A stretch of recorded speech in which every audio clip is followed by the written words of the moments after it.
This is MC Fireside Chats, a weekly show devoted to the outdoor hospitality industry, hosted by Brian Searl and Cara Csizmadia. You'll hear from special guests that focus on topics to help your business succeed, all backed by Modern Campground, the most innovative news source in the industry.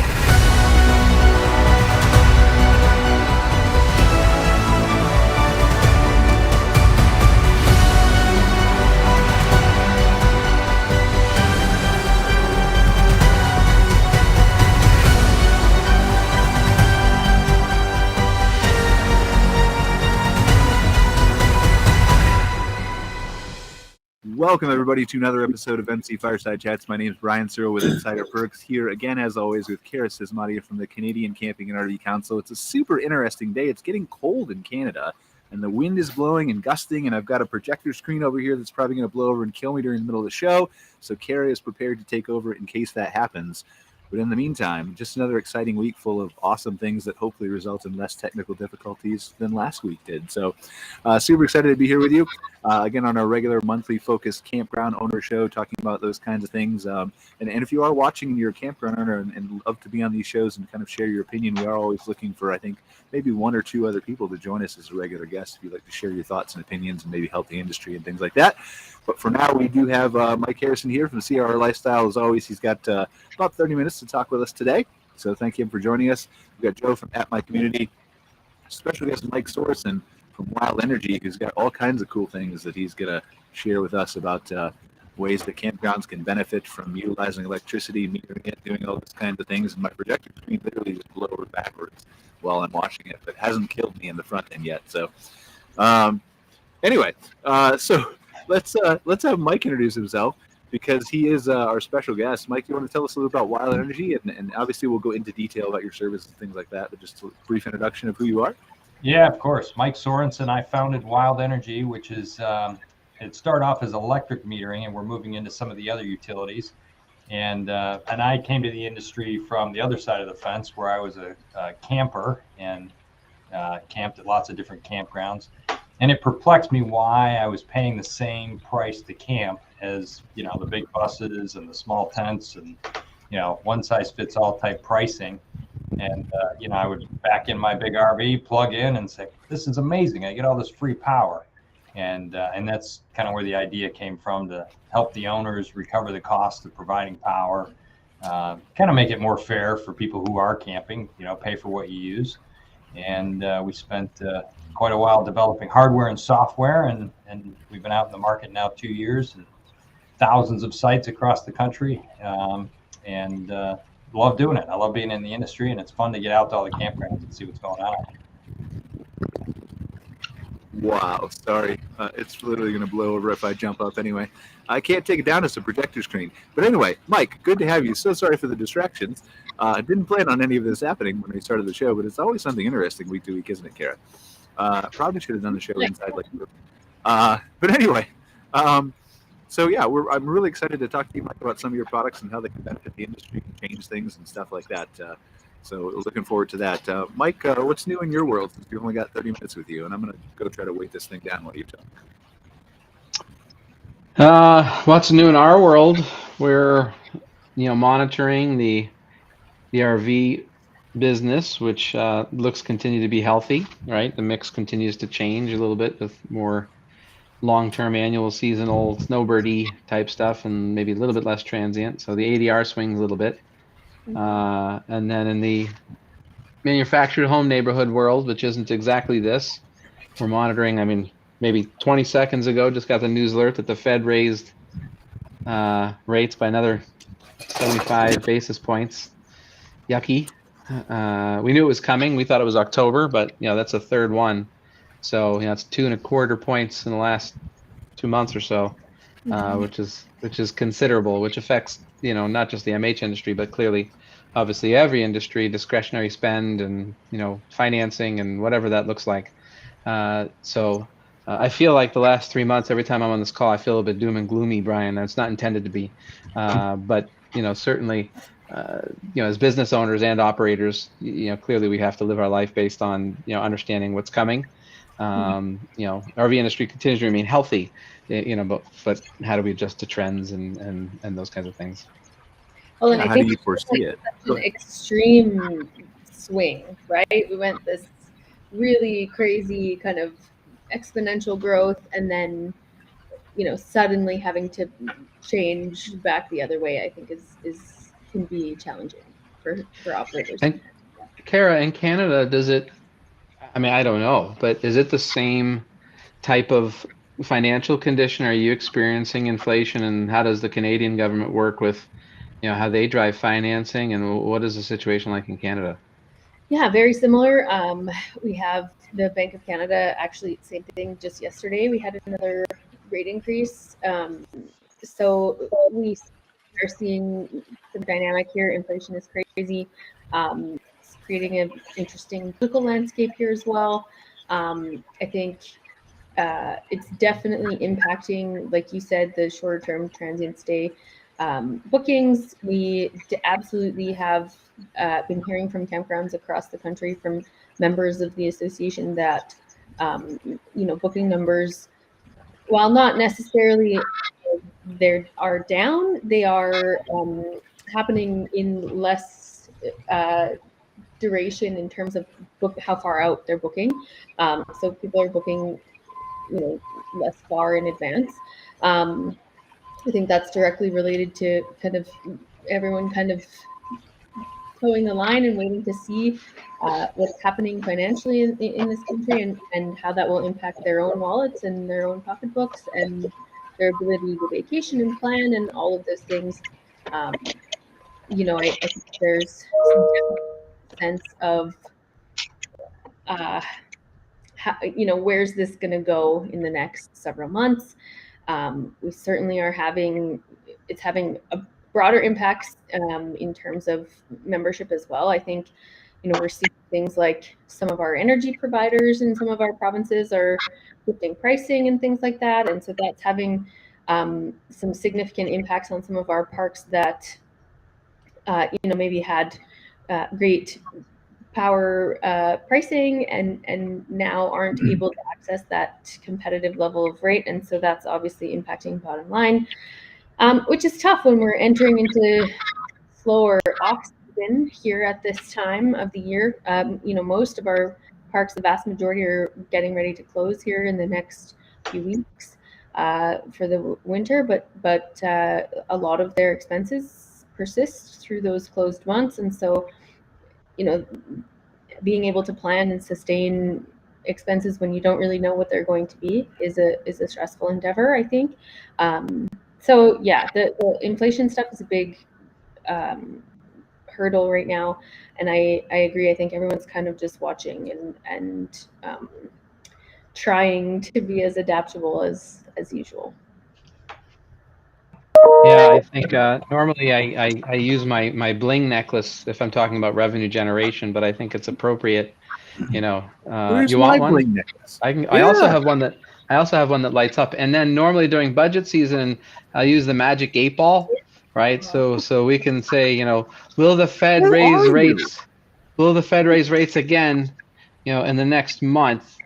And let's see what That's the the best magic. way to trade the stock market, with that magic 8-ball. It works for me every time. And the magic 8-ball says undetermined at this time. Mm-hmm. Yeah. I feel like we could go to cnbc.com and determine it pretty quickly. It's kind of Yep. And I think isn't the Prime Minister of Canada, wasn't he on the Bachelorette last night? That was all the news this morning. Tino looks exactly like Justin Trudeau. So I don't know if you saw that, but Yeah, Justin's been in the news quite a bit the last few days. You can sing Bohemian Rhapsody too. That's awesome. Yeah, is it? Anyway, yeah, he, I think that's specifically what I'm relating to, right, when I mentioned the political impacts of some things. There are components of, some of the big players are talking about how that excessive spending and things like that at the federal level has really impacted our inflation rates. And, there's some back and forth really happening politically, discussions about that stuff. I think that will really fuel any sort of political outcomes in this country in the coming probably several months. everyone is very fiscally minded right now with these Bank of Canada rate hikes and inflation being the way that it is.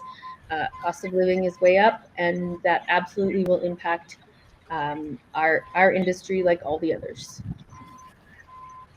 Yeah, I mean, I think just like you're talking about, Mike, like nobody wants to be doom and gloom all the time. Nobody really knows what's going to happen, but the best way is to just be prepared for the worst case scenario, and then you're great if it's anywhere above that.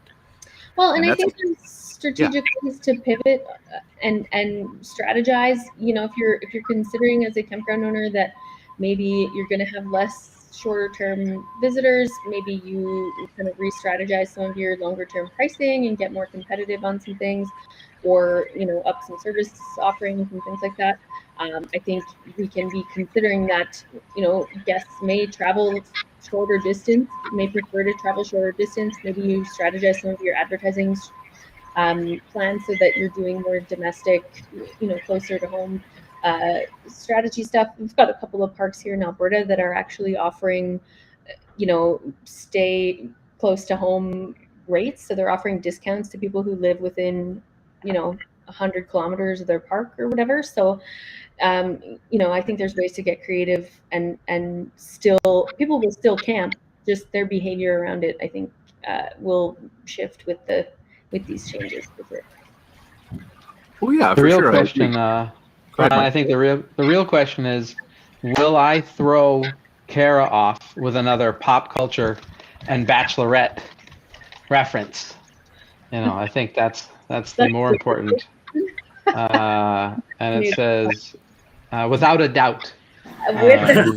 This show, Cara's main job at all times is to keep Brian back on track. And today, Mike is substituting, I guess. For Brian. I know, right, man? What happened? Sorry. It does take 2 to 4 people to keep me on track every week, usually. So yeah, that's why we have all the guests. Yeah. Well, I'm glad Mike can help you along with the throwing me off. That's good. Poor Justin Trudeau. I don't watch The Bachelorette, but I heard all about it. So he's really been in the news. Oh, I don't watch The Bachelorette either with my wife. I heard. I'll believe you. Sure. I mean, this might be the best show we've ever done. I don't know. Like, maybe more people will watch this if we're not talking about things related to business. I don't know. They're tired of it. Yep. Definitely. Joe, what's new in your world before we talk to Mike about power and all those interesting things? That's going to be a long discussion with Mike. So, yeah, nothing too exciting. I would say for us, the past 4 years, August and September are basically our slowest times. The campgrounds that are in season are winding down. The campgrounds that are out of season still haven't really started winding up. So this tends to be our slow time, but it's kind of starting to ramp up now. We're starting to get some new things in. I can't really say what we're doing, but we have some bigger releases coming in October for our customers. We'll tell you next month. So just tell me. I'll keep it a secret, I promise. with you and all of your 1 million friends, correct?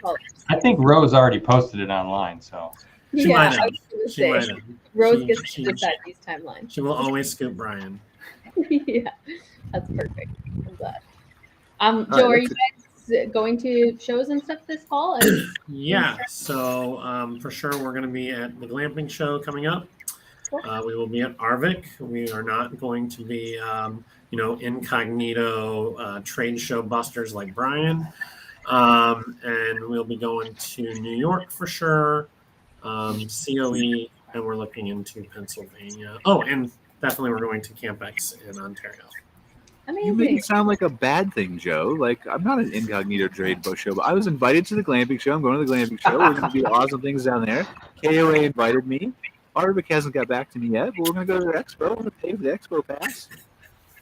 Hey, we've done that before too. Before we actually had a product, we wanted to kind of scout the industry a little bit, and so we did Raleigh. I don't know, 5 or 6 years ago.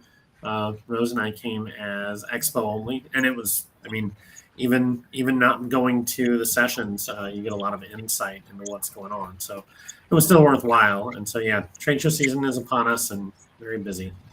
Yeah, I think my thing is I just want to cover them from a modern campground perspective. I just don't have the time to do the booths and all that stuff like I used to. So, is Campex what used to be the Canadian Outdoor Conference? Is it the same thing?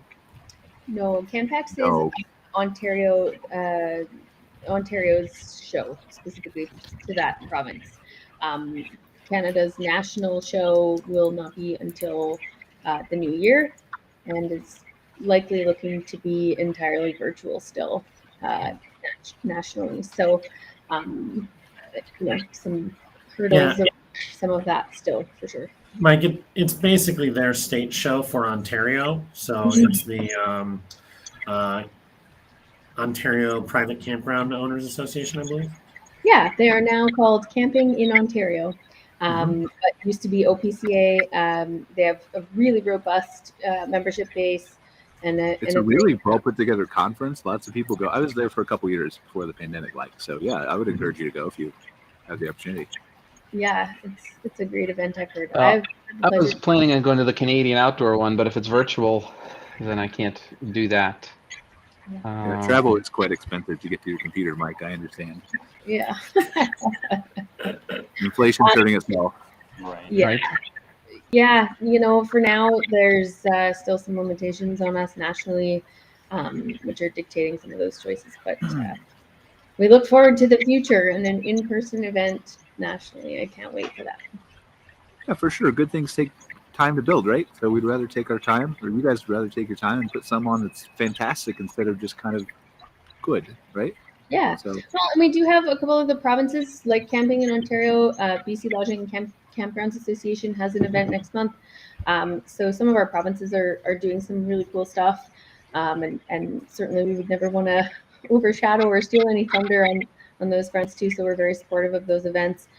Shane and I will be attending in BC, and I'm super excited to see how that event comes together. It'll be kind of the first hybrid in-person virtual thing up here. And so I'm cannot wait to see how that comes together and how we can all gather. I think it's the first one in the industry. Like, I don't think any of the U.S. associations have also done virtual alongside their back to in-person. So I haven't seen any. And I'm sorry that I forgot to mention that one. I was thinking of the ones that we're traveling for, so we'll also be exhibitors. Well, I forgot it too.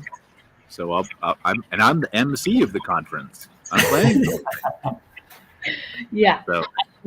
Yeah. No, I'm super excited for the one in BC. There's a lot of really great operators out there that I haven't had the chance to, shake hands with in a few years. So I'm excited to see everybody in the room and via the screens for that one, for sure. Can't wait. Mike, you should come to the BC one. Yeah, no. Send me the link. Well, Mike, well, both Mikes. Yeah. All the I was mics. talking to Mike Sorensen. Well, you can come too, Mike. I guess we can see you twice if we have to see you at Arvik and there. That's fine. Right. I'll deal with it. But no, Mike, do you sell? Tell us about so let's dive into Wild Energy for a minute. Do you do operations in Canada? We are close. We have to go through certification with Measurement Canada, and that is a lengthy process. But we've started that process, and we hope to be able to sell and install in the spring. So we will be at the Ontario show. Awesome. Yeah, and then hopefully we'll get approved to sell and install in the spring. Well, tell us about Wild Energy, right? So we've heard a lot about you. You've been all over social media, heard a lot of good things from good people. I think Mike is one of your supporters. The other Mike, I don't know, Mike and Mikey. I thought we were here to arm wrestle on this show. We are. Go ahead. Metering. We can have a discussion. I'm ready. Yeah. But yeah, tell us about Wild Energy. What sets you guys apart? What makes you different? Why did you enter the space? Kind of your whole little brief background, if you want. Yeah. So just to expand on entering the space, my background is technology. I've been a chief technology officer in healthcare, financial services. This is actually my second startup company, although I've never done hardware before. So I've learned a little thing or two about building hardware. It's a little bit more difficult than software. Anytime there's a mistake in this hardware, you got to go back to manufacturing, and that's a little bit painful. So we've learned a few things along the way, and I can say the business has changed significantly over the last 12 months even. We are learning more and more things from our owners and our partners about what we can do with the technology and the data. So we initially start off just as, I would say, a meter reading company, right? We're going to automate the meter reading. And we're accumulating so much data from these meters that now we're starting to gain insights and use that data in different ways. So we monitor the meters to make sure there's no issues at the campsite. We do that with a lot of new builds. So interesting story there is we were working with a new build, put in all of our meters before they opened, and they energized the park, and 30 of their 100 sites were bad. They had issues with the electrical, and so they wouldn't have known that without the data that we were getting back. They had voltage issues on the lines in those sites. So that proactively allowed them to fix that before they officially opened the park. And so we see that occasionally, throughout parks that we're monitoring. We'll see voltage issues, and our staff calls them and says, hey, we've got a problem with site 35 out there, and they can proactively service those before it impacts a reservation or a customer. We're using the data now to spot high energy usage. So we found some interesting things as we put meters in, and we can see what's going on. I can tell every time an EV plugs in, as an example. We get a high energy alert on this side, and we communicate again with our customers to say, hey, are you built for EVs? Are you expecting that kind of load? Is it a single run? Is it a daisy chain run in your park that can handle that type of thing? So getting a little bit more consultative with them and using that data to help them operate their parks. And then we know which parks can't handle that type of load. So when we see an alert, we let them know so that they can address it. So it's an opportunity to communicate with the customer about expectations of service in the park. And we're doing more on, I would say, on the consulting side with new park builds, what they should plan for and what they should do.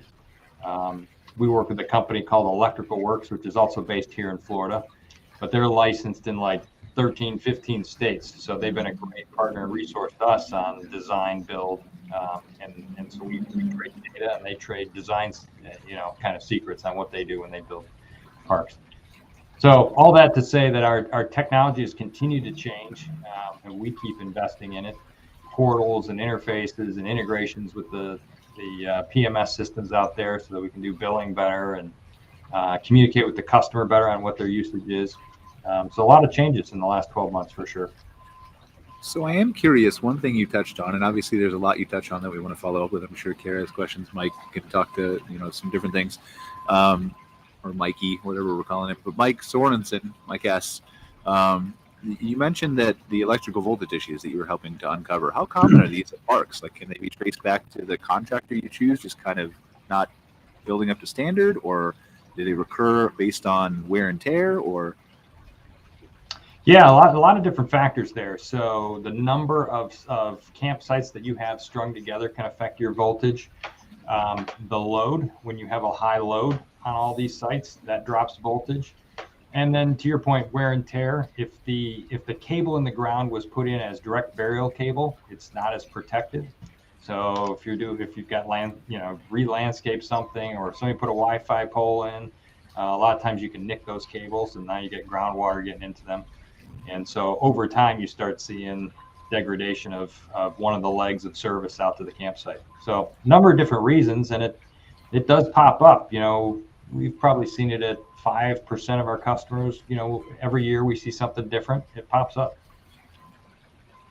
Now, when you say wear and tear over a certain number of years, like is there I assume it's expensive to redig this stuff up and redo it, but is there kind of a blueprint or a best case you give to somebody who's developing or renovating a park to do this, even though it costs more because it will protect you for X number of years, or? Yeah, I would defer a question like that to an electrical contractor. Okay, I didn't know how involved you were with how much you talked about it. Would be better able to answer a question like that. But I can tell you, we see more issues with direct burial cable than if they put it in conduit. That's for sure. Yeah. We'll have to do that, Cara, sometime. Have somebody on that can talk about that kind of thing, because I think it's interesting for operators to be educated on this kind of thing. Yes, I absolutely. Yeah, I had. To that point, I had one. I was just talking to a contractor the other day. And he says, "I won't do it anymore. I won't put direct burial cable in." If they ask me to do that, I tell them to go find a different contractor. It's just not worth it to have my reputation, my license on the line. take that kind of a shortcut. So, but we still see parks doing it, and I think it depends on the terrain and the weather and wetness, and again, a planner would know that better than I would. Now, do you, and from a monitoring standpoint, obviously all the things you touched on are great, right? From an operator standpoint, they can see the spikes in energy and the electrical vehicle usage and stop these people or charge these people more or whatever they want to do as a reaction or a proactive step, right? Are there ways that you think down the line, or maybe you do this already, that this could also benefit consumers from maybe they want to watch their energy standpoint from a like a seasonal perspective? Yeah, absolutely. And that's a great point. One of the things we did release this year was a consumer portal where they can watch their own meter and see their consumption, because they inevitably doubt, I shouldn't be charged that much for my electricity. So now we give them all the data. They can see exactly when they use it. And seasonal is a great pointer, what I call a weekender. They'll say, I wasn't here all week. Well, we can tell that they left their air conditioning on. Yeah, you left in a hurry on Sunday night and you left your air conditioning on all week. And here's the data to back that up and what was going on. So it does give them better insight. And I'll tell you, at the parks where we put metering in for the first time, we see the usage and the demand drop by about 25 to 30% consistently. If you go from a non-metered park to a metered park, the overall energy usage drops 30%. It's pretty amazing that it's pretty consistent. And that's conservation, right there. They're conserving a lot of energy. It is less wear and tear on the electrical infrastructure. It actually gives you more capacity for things like EVs and electric RVs. And that's all because you've shifted the accountability to the consumer. Now they're responsible for what they use. Exactly. I was going to ask about EVs. Are you seeing campgrounds starting to shift to servicing them, and does that impact, consumption? Are you seeing consumption being impacted by that yet? Yeah, absolutely. So we are seeing, because we can see all these sites now, we're seeing more EVs pop up. We see them stay for a longer period of time, and the consumption is double on average. So what we've seen is a normal camper at that same campground versus somebody with an EV, it's double the usage if you have one of those things. And I think that is something to plan for when we start seeing electric RVs show up. So the electric RV is going to be very similar. It has one cable coming out of the RV. It's used to recharge the chassis battery, and that same battery is used for all the appliances, all the heat, all the air conditioning. So we'll definitely see more demand from electric RVs than a typical RV that has a mix of propane and electric use. Are you seeing parks? Oh, I'm sorry. Go ahead, Cara, please. Yeah. I'm just wondering if you're seeing, forgive me, because typically Canada's a little bit behind what's happening in the States, and so I'm always interested in paying attention to timelines down there. Are you seeing parks start to shift to more and more to 100 amp service, or are we still kind of 50 amp in it away here? Yeah, no, that's a great question, and it's one that's often misunderstood, I would say. So most pedestals have a 50, 30, and a 20, and so it's really about the service coming into the pedestal, whether you can take a full 100 amps. Those pedestals, a 50, 30, 20 is rated for 100 amps, and the realistic load that you can put on one of those is about 80 amps. But that does depend on the wiring back to the main circuit breaker and obviously the panel boards. So most of the parks we work with do have 100 amp capability to the pedestals. We do have a couple of parks and even one new build park where they only put 50, and they are struggling even in their first year of operation. So they only ran smaller wire, 50 amps to the pedestal, and we've seen a couple of EVs pop in there and they trip breakers, no doubt about it, because they didn't put as much capacity in the ground. Can you, and Mike, and you can say no, right? Because I just don't know if you can speak to this, but can you speak to the higher electricity rates and how those are impacting park owners, or no? I can, yes. That's a good segue as well. We saw electric rates shift substantially this year. So we have a customer in New Hampshire. New Hampshire's rates went up 38%, and that just happened in the fall, and it's expected to run through the spring. And they may sustain it, but they've only communicated that rate increase is 6 months at this point. but that was a 38%. Florida, we had a 13% increase in our rates here. And then I'm looking at my board here. Oh, I'm wrong. New Hampshire was double. New Hampshire doubled. It was Louisiana that went up 38%. California, their rates have gone up. In fact, their peak rates are what's concerning people in California. So middle of the day, peak rate, that could be double or even triple for those hours. And we've been asked to get more sophisticated on the billing of electricity during peak energy hours. Because a lot of operators will set their charge recapture at 15 cents a kilowatt. Well, if it's closer to $1 on your peak rate, you're losing out on a huge chunk of cost recapture if you're not dynamically capturing that and rebilling that back to the customer. So we'll have to get more sophisticated with our data and how we pass that back to the PMSs for rebilling the consumer because of all these rate changes and throughout the day. Do you feel like there's a point where, and I want to let Cara talk about what's happening in Alberta too briefly in a second if she wants to share, but do you think there's a point where this impacts rate decision making other than just seasonals but overnights? Is there a point where I, as a park owner, instead of my $2, $5, $10 a night increase, do I have to raise it 15 or 20? Yeah, well, no, you wouldn't do that necessarily, but I think what we'll see is the shift from just flat rate on a transient or an overnight to flat rate plus electricity.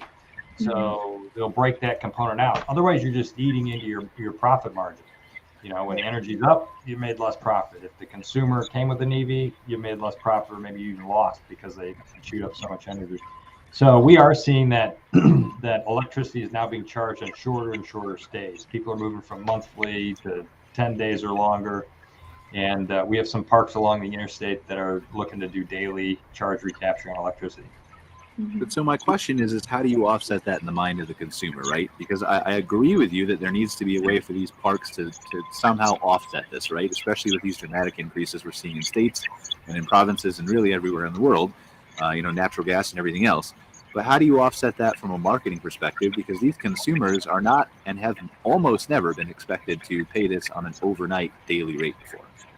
Yeah. It will take a little bit of time, and the industry as a whole is part of that education process. We do see it with electric vehicles. If the owner knows you're coming with an EV and you're overnight, I've even seen some of those campgrounds charge a $25 or even I've seen a $50 a day additional charge because you brought an EV. So folks that have electric vehicles are starting to hear about this already.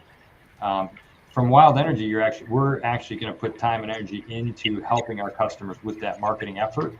So pamphlets and brochures, and this is why we charge for electric, and this is what it means, and how conservation is involved. So the education is an important aspect of it. And then we are finding that consumers are already aware of it. So they are starting to be aware that, hey, I'm paying for the guy who's charging the EV. Oh, wait a minute. I'm paying for the guy who's got the big Prevost bus, and I've only got this 15-foot travel trailer. So the consumers are becoming a little bit more savvy on that electricity is part of that rate that they're paying, and they're subsidizing the folks that are using more energy. Right. So I think I don't disagree with you, and I'm just going to play a little bit of hardball with you for a second, right? Because I understand absolutely the electrical vehicle, right? There's no question if you have an electrical vehicle, that's a very clear link between I need to pay more on this car is drawing more, it wasn't drawing it before. But for the people who are doing the same thing that they've always done and coming into the overnight sites, yes, that's a little bit of an education, but that's the same thing as the people who used to, and still do in some cases, break apart this cabin includes 2 people, and if you have 3, then we're going to charge you extra. And some people will like that, and a lot of people will hate that. And so how do I offset that negativity from an owner's perspective when the park down my street isn't doing it? Yeah, yep. And it's funny, we find the biggest complainers are the biggest abusers.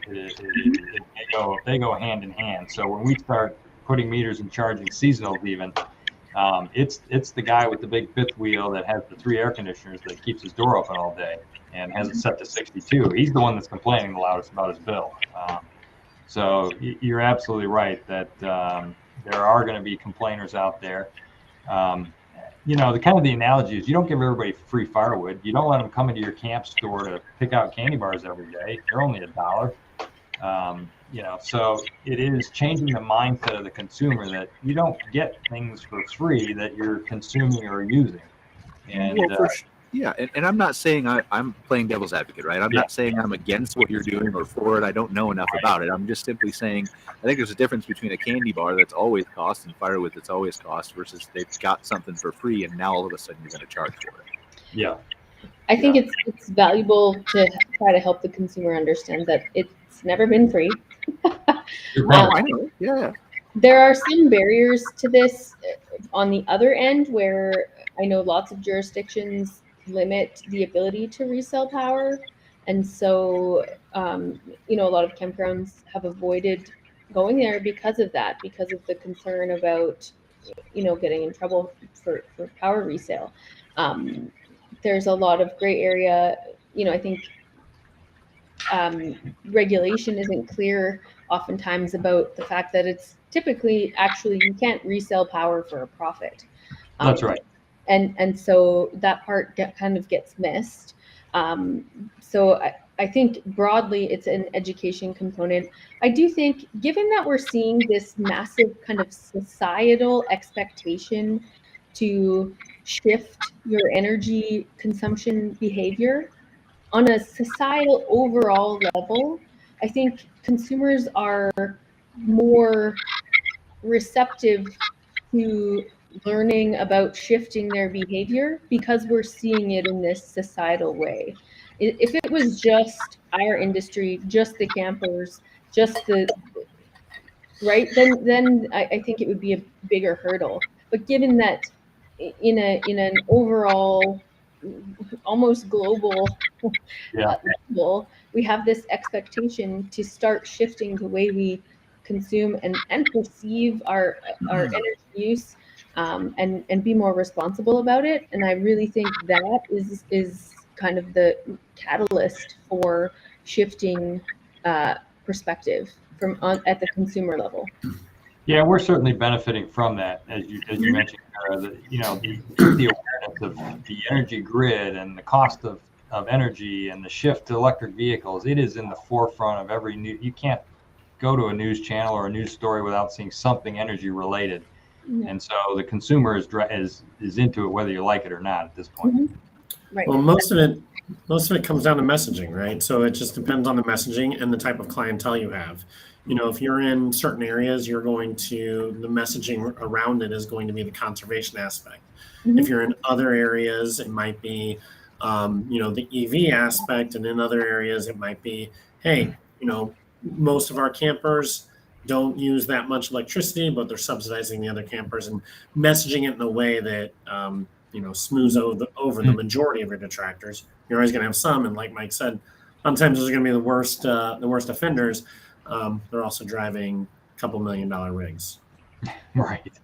Yeah, I know and Joe, that's a great point. And I know it's kind of hard to get you in here into this conversation, but I think we can from a camper's perspective, if you're willing to share. How do you handle that how would you look at something like that from a camper's perspective? Do you plan ahead? Do you already try to conserve, or how does that work for you? I don't know, actually. I haven't. We haven't ran into it, right? So we're not seasonal campers, so we've never ran into that sort of. Start charging on a daily rate when you were traveling with your family. Yeah, right? So, and it would be odd, and it would obviously depend on the messaging, right? So it's kind of that. Now, my expectation would be that their base price would be lower than the campgrounds around them, unless it's obviously a resort where the campgrounds around them are campgrounds.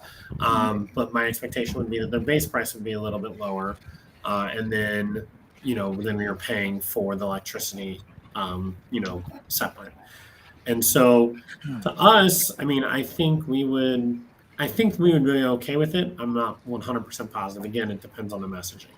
If it just happened and it was an extra charge that when they go and I go and I book and it maybe has a line in the disclaimer saying you will be billed for your electricity, and then I go and I check out and there's an extra $100 charge on there for the 3 or 4 days that I was there, I would not be a happy camper, literally. Right. So, is there a scenario you could foresee where it may impact your decision of where to stay? Us in particular, no. I don't. I mean, we are traveling a lot of times for different reasons, and so it probably would not. But even if I were traveling normally, as long as those kind of offsets were, the messaging was good and the offset of pricing worked out, I don't think it would matter to us very much. Yeah, So that's the and in $1 million regards to question though, conservation, too, right? As sorry? we can, I'm sorry, I didn't mean to interrupt you. Go ahead, finish. I apologize. Well, I was going to say, and in regards to conservation, it obviously depended on how transparent that is to us. If we don't see in front of us how much we're using, it's kind of hard to know. None of us really have that much insight. Right. Most people aren't running with a meter at all times and tracking how much they're using because, as Mike said, it's free. And so that's something very new. One of the things I think we will get though is how many campers now are coming solar equipped and have solar on board, but they're still hooking up because it's easier. They don't have to have their solar panels being used, and now those people might not even hook up. They'll pay for the site and not hook up because they're now getting a cheaper site and just using what's on board to power everything. And it's an interesting segue, actually. And I don't know. Again, I have all these questions for Mike that he probably can't answer, but maybe he can. We need a solar person on the show too. But from a solar perspective, Mike, this data you're collecting, like, is it possible for you to kind of infer or tell a campground, like, maybe it's cost effective now, or this usage or this output to switch to solar or put some on your land? Yeah, I mean, when we talk about campground power usage, it's megawatts. Those campgrounds are burning a lot of power, and so to put a solar array in that's that big would take a lot of land and a lot of capital expense. We have a couple that have some solar energy, and I would say that they're offsetting their own usage. So they're offsetting their buildings and their pools, and they're able to offset their own costs with a smaller solar array.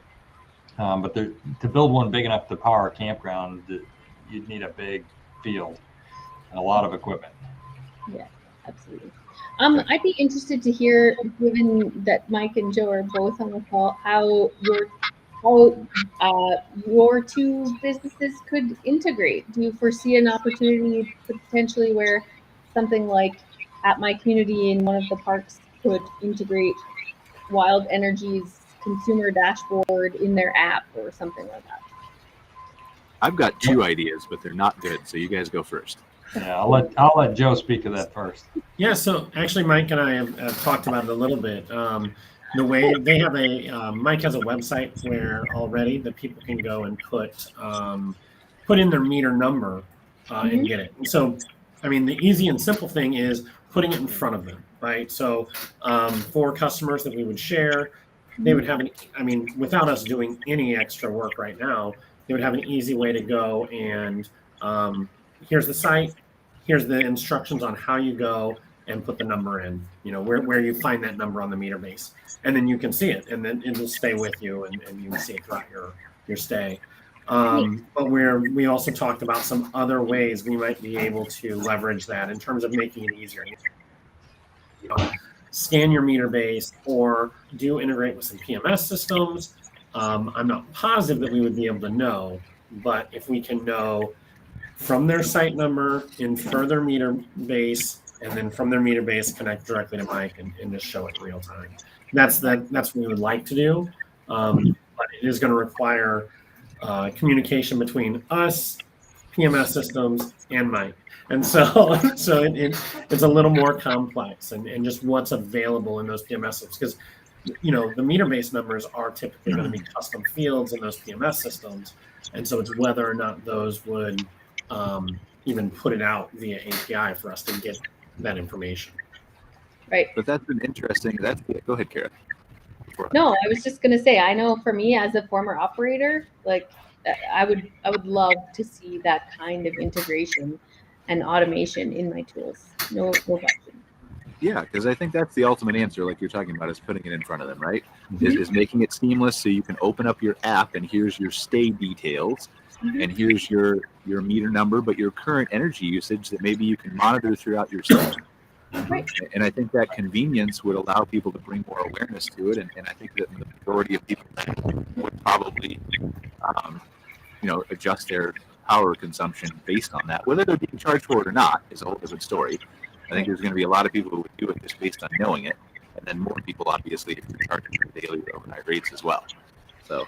And I think it eliminates the possibility of that surprise $100 charge or whatever, or maybe not eliminate, but it reduces the possibility of it, right? If the customer is engaged and you've had several touch points and you told them at check-in and they have the access to the app and all of these things, the possibility of them feeling blindsided by a charge is reduced for sure. Well, and not saying this is something we would do, but the possibilities are there that, it could be that Mike's system has enough data and has an algorithm now that knows, hey, nothing else has been turned on and off except the air conditioner. And it's middle of the day, nothing else has been done.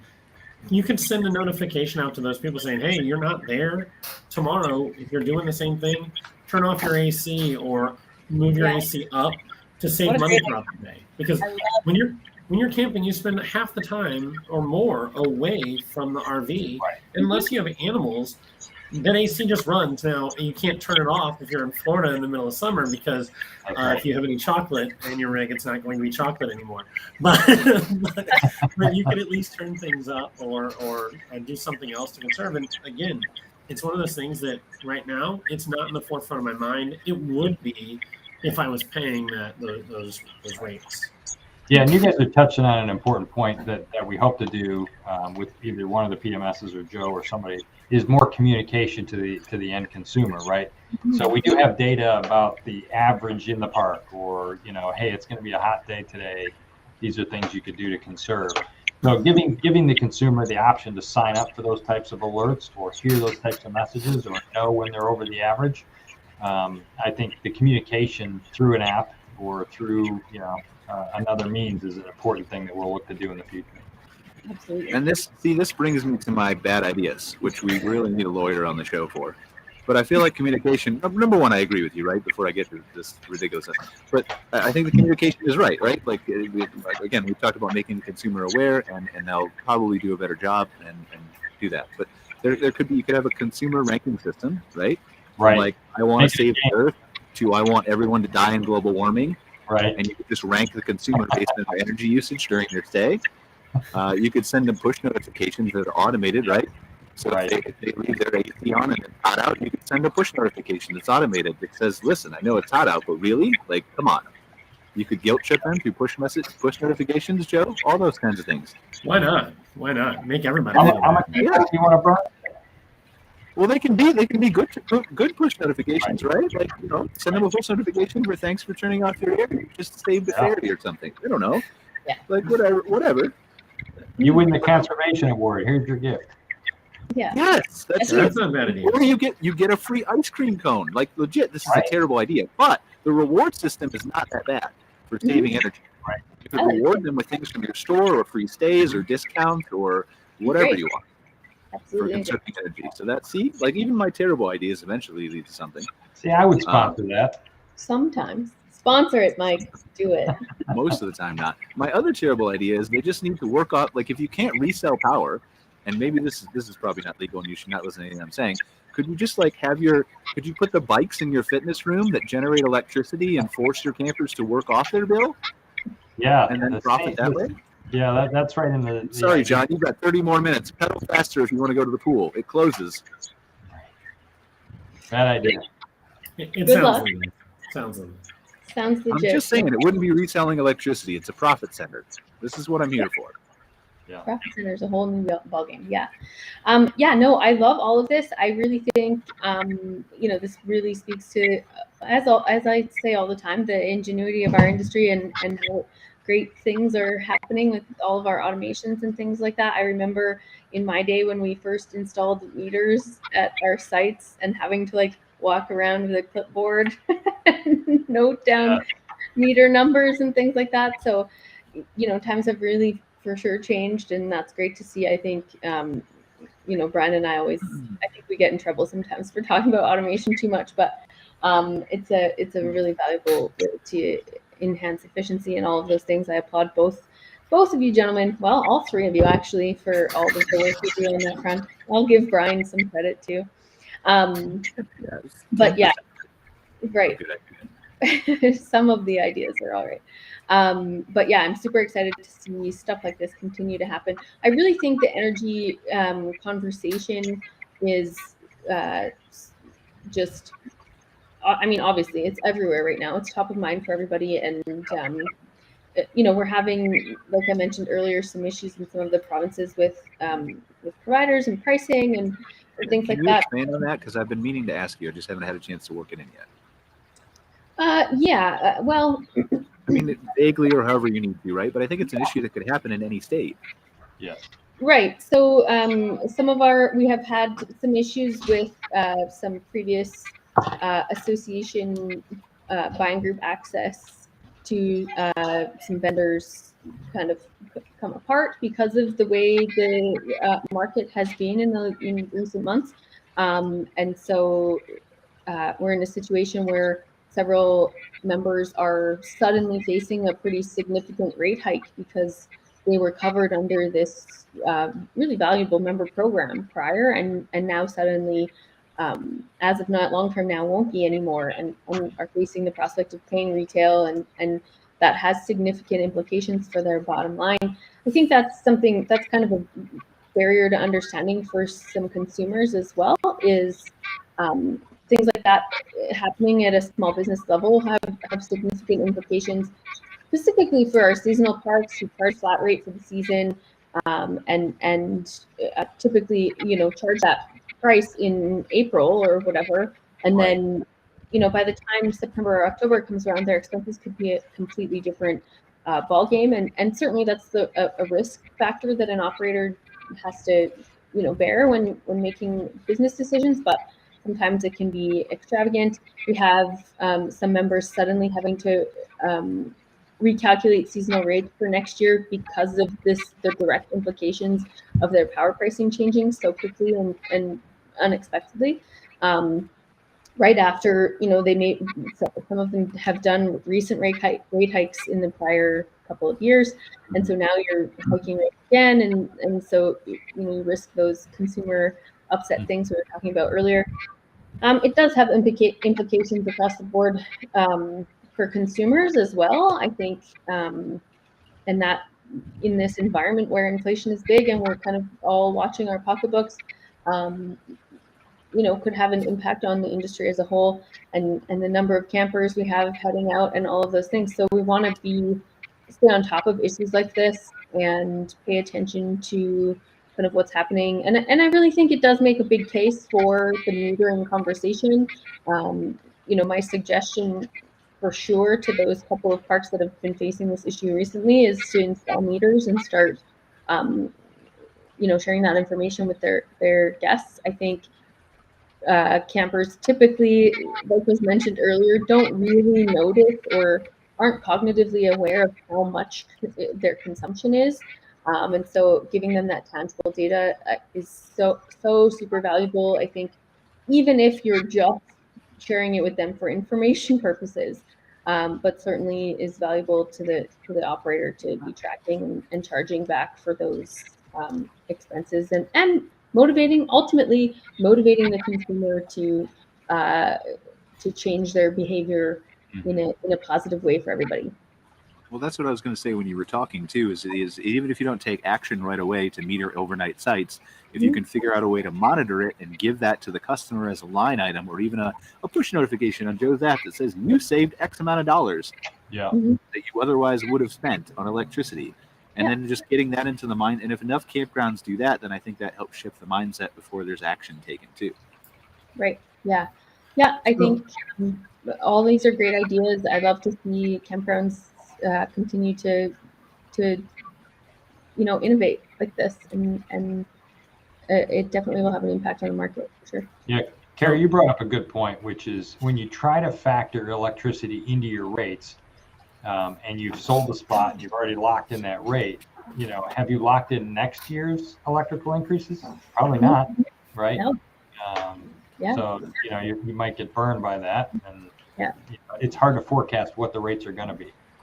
Yeah, the market has been so volatile. If we continue to see, rate hikes and all these kinds of things happening fiscally, I think it's going to be harder and harder to make those kinds of pre-assessments.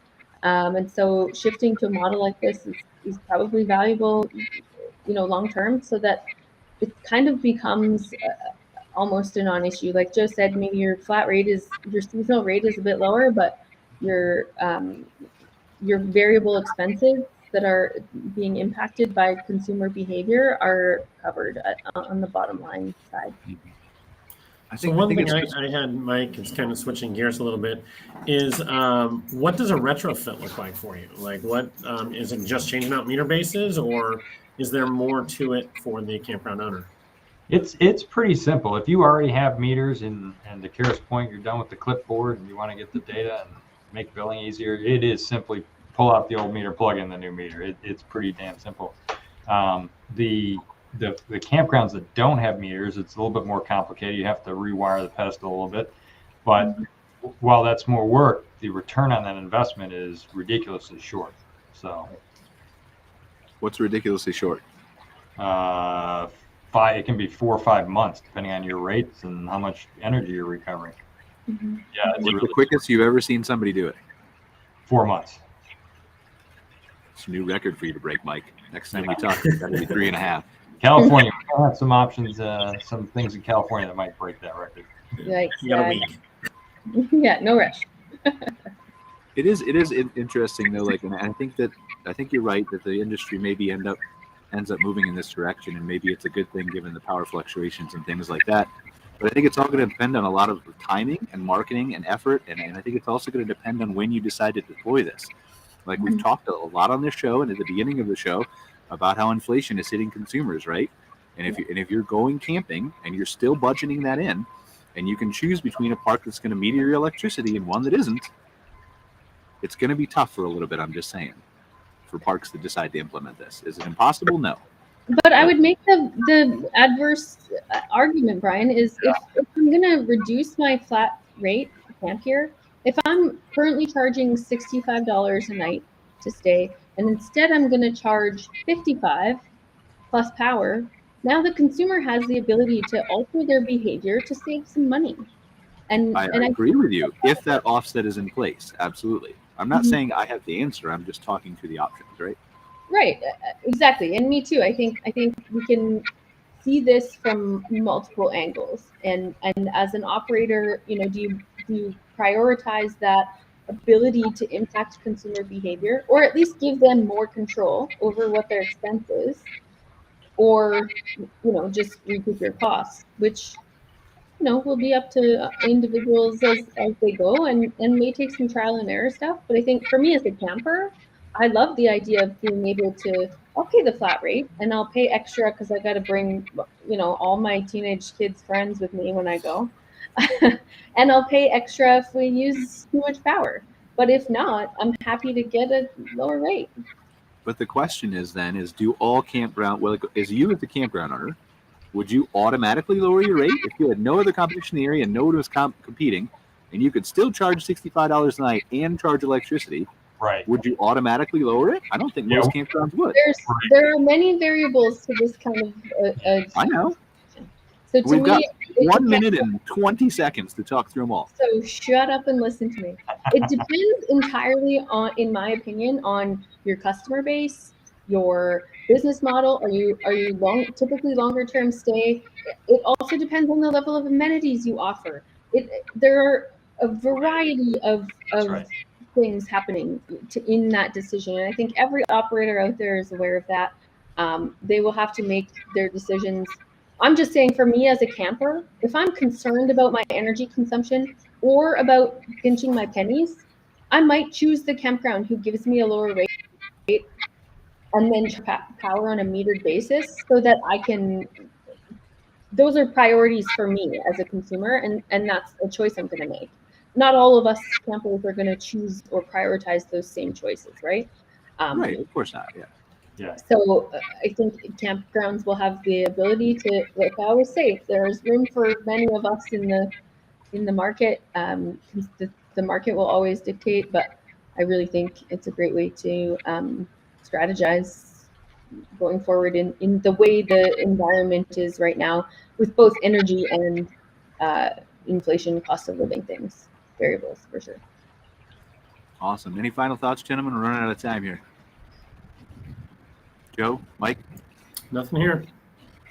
No, we could talk about this for quite a while. I think the whole rate design and market capacity and all of those dynamics that Cara brought up are factors for sure. Awesome. Well, and Mike, definitely reach out to BC's association too, because I think if you're going to expand into Canada and you're going to Ontario already, you should definitely talk to Joss over there at BC. He runs a great association, even if you don't make it to this year's conference, right? Yeah.